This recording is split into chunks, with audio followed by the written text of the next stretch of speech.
Shalom, saudara. Kami mohon maaf bila beberapa hari ini Kingdom Lifestyles tidak sempat tayang karena kami ada pelayanan di penjara. Kami melayani sejak pagi sampai sore. Dan bukan satu, tapi di beberapa penjara berpindah-pindah. Yaitu dengan memberikan keterampilan mereka membuat bakso. Sehingga ketika mereka keluar, mereka punya skill bikin bakso dan bisa bekerja, saudara. Nah, kita memang perlu perhatikan saudara-saudara kita yang ada di penjara, yang sedang mendapatkan teguran baik dari Tuhan, baik dari masyarakat, dan juga dari negara, hukum, saudara. Sebab Alkitab juga tidak hanya berisi tentang orang-orang yang hidupnya suci tanpa dosa, tapi justru lebih banyak bicara tentang orang-orang yang lemah, sering jatuh dalam dosa, tetapi Tuhan tolong mereka sehingga mereka hidup berkemenangan.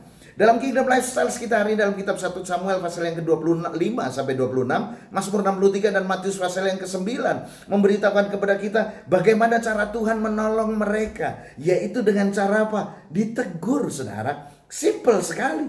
Coba perhatikan, setiap tokoh dalam Alkitab yang mereka melakukan kesalahan, lalu mereka ditegur oleh Tuhan. Lalu setelah ditegur oleh Tuhan, mereka meresponinya, mereka bertobat. Lalu apa? Tuhan memulihkan keadaannya kembali, Tuhan memberkatinya kembali, dan mereka kembali hidup dalam berkemenangan. Nah, itu teguran. Dan teguran itu juga bisa berisi tentang peringatan agar saudara tidak melakukan kesalahan.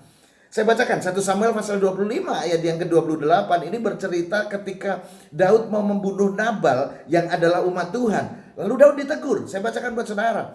Ampunilah kiranya kecerobohan hambamu ini. Kecerobohan siapa? Si Nabal. Karena tuanku ini melakukan perang Tuhan dan tidak ada yang jahat terhadap padamu selama hidupmu. Artinya apa? Daud diperingatkan melakukan perang Tuhan, artinya dia hanya memerangi musuh-musuh umat Tuhan, bukannya membunuh umat Tuhan. Dan rupanya Daud meresponi dengan baik dan dia tidak jadi membunuh Nabal. Dan kalau saudara lihat di ayat yang ke-38, akhirnya Nabal ini tanpa dibunuh Daud pun akhirnya mati sendiri karena sakit jantung, saudara. Hei, orang itu kalau jahat, saudara nggak perlu membalasnya. Saudara juga nggak perlu menceritakan kejahatan orang kepada orang lain. Karena dengan menceritakan kejahatan orang lain kepada orang lain, saudara juga jahat, saudara. Karena banyak orang beralasan, ya saya cerita agar orang tahu siapa dia, agar orang tahu tidak ada korban lagi seperti saya. No, nggak perlu, saudara. Sebab ketika kembali lagi, saudara menceritakan kejahatan orang lain, sesungguhnya saudara sendiri juga sedang melakukan kejahatan, saudara. Makanya di akhir dari ayat 28 tadi, jelas Alkitab juga mencatat begini, dan tidak ada yang jahat terhadap padamu selama hidupmu. Artinya tangan Daud tidak jadi kotor.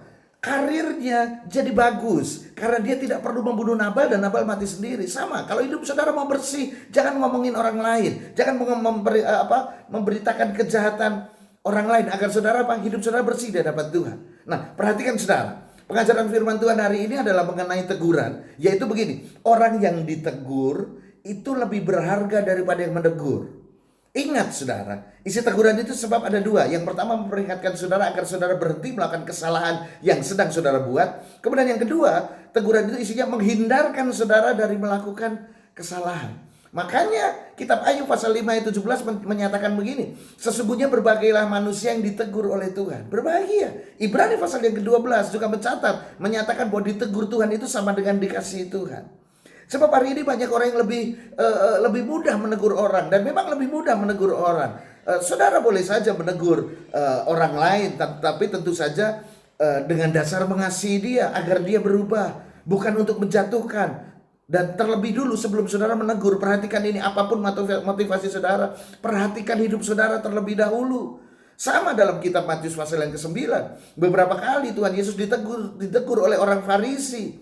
Bukan untuk mengingatkan Yesus, tapi untuk apa? Memberitahukan kebenarannya diri sendiri orang Farisi itu, dan untuk menunjukkan kesalahan Yesus. Makanya sejak awal Yesus menjawab orang Farisi itu dalam Matius 9 ayat yang keempat, bahwa kenapa hatimu jahat? Jadi sebelum saudara menegur orang lain, dengar saudara, lihat pada diri saudara sendiri. Apakah saudara sudah bersih? Mungkin saudara tidak melakukan kesalahan yang sama dengan orang itu, tapi saudara juga melakukan kesalahan yang lain, kesalahan yang berbeda. Sama saja.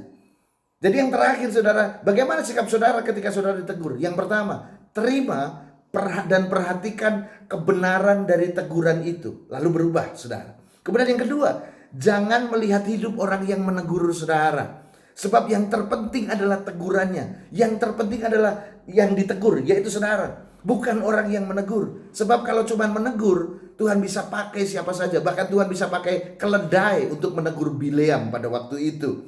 Jadi pribadi orang yang menegur itu tidak terlalu penting, karena Tuhan bisa pakai keledai untuk menegur. Makanya saudara, lebih baik saudara tidak banyak menegur orang, tapi lebih baik introspeksi diri saudara sendiri. Kemudian yang ketiga, ingat saudara, lebih berharga yang ditegur. Sebab yang ditegur adalah saudara itu dikasihi, saudara diperhatikan, dan Tuhan akan memulihkan serta memberkati saudara.